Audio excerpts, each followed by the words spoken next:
Halo Sobat Aspek, jumpa lagi dengan saya Rio di Asuransipedia, the true information for you.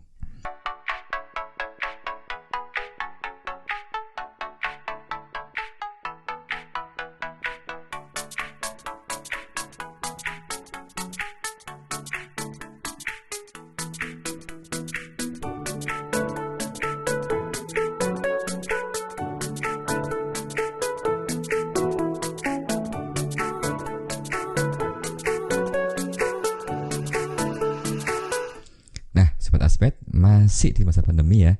Jaga kesehatan, tetap jaga jarak, tetap gunakan masker jika bepergian dan jauhi kerumunan. Di Indonesia karena PPKM, akhirnya angka penderita COVID bisa turun dan Indonesia mulai memulih. Ya, terima kasih untuk Pak Presiden kita dengan bijaksana mengeluarkan kebijakan-kebijakan yang bisa membantu Indonesia bisa pulih kembali.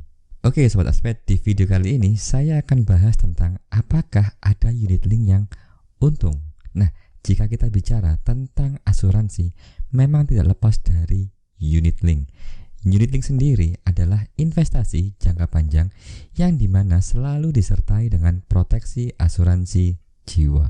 Nah, ini seringkali orang salah kaprah ya, bahwa menabung di asuransi atau bahasa kerennya berinvestasi di asuransi itu seperti halnya berinvestasi di deposito ataupun instrumen lainnya. Jadi, dikira dengan membayar premi 50 juta per tahun, maka yang diharapkan 10 tahun mendatang, si nasabah akan mendapatkan keuntungan 500 juta ditambah dengan nilai investasinya. Ini menurut saya bisa terjadi sih, tapi tergantung dari produk masing-masing di perusahaan asuransi tersebut.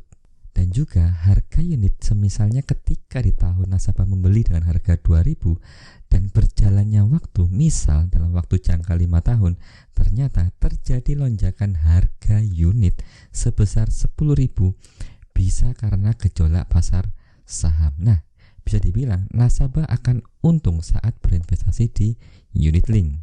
Nah, Sobat Aspek, saya kasih rumus umumnya ya. Yang pertama, untuk asuransi unit link tidak lepas dari namanya COI atau cost of insurance. Cost of insurance adalah biaya-biaya ketika kita membeli sebuah asuransi. Jadi, pastikan pelajari dulu karakter produk di asuransi tersebut dan tanyakan berapa COI di tahun pertama sampai di tahun ke-10. Nah, untuk perusahaan asuransi yang baik akan memberitahu dan penjelasan di proposal ketika awal pengajuan. Ada produk yang tahun pertamanya 100% sudah dipotong oleh biaya-biaya.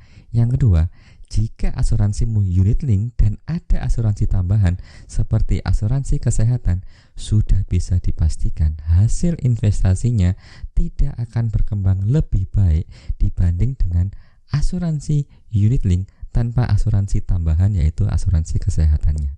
Karena biaya asuransi kesehatan ini cukup tinggi, apalagi Sobat Aspek yang tidak rutin dalam membayar asuransi dan tidak rajin untuk top up di asuransi ini. Jika ada pertanyaan apakah ada unit link yang untung, jawabannya ada. Yang pertama, jika premi dibayarkan secara rutin. Yang kedua, produk asuransi minim akan biaya-biaya. Yang ketiga, perusahaan asuransi mempunyai manajemen aset sendiri dan tidak memakai pihak ketiga. Kenapa? Karena ini akan ada biaya tambahan untuk biaya pengelolaan investasi. Yang keempat, jangan ada asuransi kesehatan di asuransi unit link, tapi sudah pasti akan ada asuransi jiwa. Yang kelima, asuransi berjalan dalam jangka waktu yang panjang. Lalu apakah ada unit link yang rugi? Jawabannya ada. Kenapa? Rugi karena nasabah tidak memahami konsep asuransi itu sendiri. Asuransi yang utamanya adalah proteksi diri, baik itu asuransi jiwa maupun asuransi kesehatan.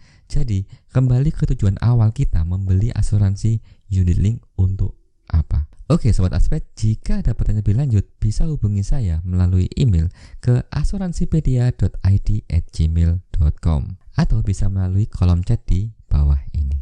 Nah, sekali lagi jangan lupa share dan subscribe channel Asuransipedia untuk mendukung channel ini menjadi channel edukasi asuransi di Indonesia. Jika bermanfaat, Sobat Aspek juga bisa share video ini ke yang lainnya. Sampai jumpa di video saya selanjutnya. Dadah.